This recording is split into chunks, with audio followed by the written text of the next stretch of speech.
Nizere ko mumeze neza cyane. Ikipe ya Manchester United yatwaye igikombe cya FA Cup itsinda ikipe ya Manchester City ibitego 2-1. Ni kuri uyu wa gatatu tariki ya 25 Gicurasi mu mwaka wa 2024 aho bakiniraga kuri Wembley Stadium, aho ikipe ya Manchester United yabashije kwitwara neza imbere y'ikipe ya Man City. Ku munota wa 30 gusa ikipe ya Manchester United yarishyizemo igitego cya mbere.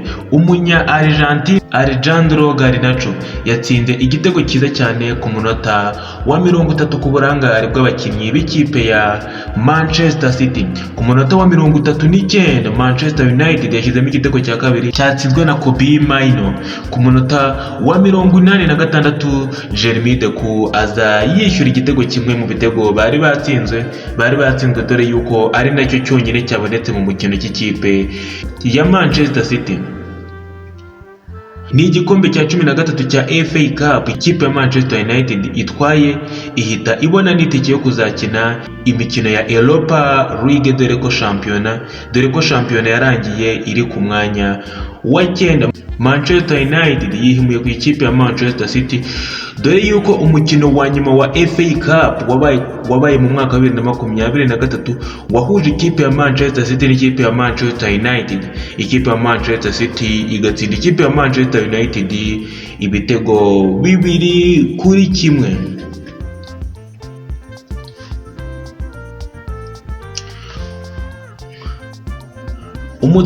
Umutoza w'ikipe ya Manchester United ariwe Ten Hag yagerageje kubaka ikipe cyane ndetse no kugerageza kumanaginga time, naho Pep Guardiola we yaje gusimbuza nyuma, aho yasimbuje Jeremy Deco ari nawe watsinze igitego cya Manchester United. Ikipe ya Manchester United ntago yari isanzwe iri mu bihe byayo byiza dore yuko yasoje shampiyona iri ku mwanya wa 8 kandi bisanzwe bizi ko ari ikipe itinyitse mu gihugu cy'Ubwongereza. Yagombaga gutsinda uyu mukino byanze bikunze dore yuko itari kuzajya muri Europa League. Itaza gutsinda uyu mukino, ikipe ya Manchester City yo yatwaye igikombe cya shampiyona, yashakaga n'igikombe cya FA Cup kugira ngo ibe ifite ibikombe 2 bikomeye byo mu gihugu cy'Ubwongereza. Mwakoze kudukurikirana rero, mwari kumwe nanjye Bikorimana Noel. Ciao ciao.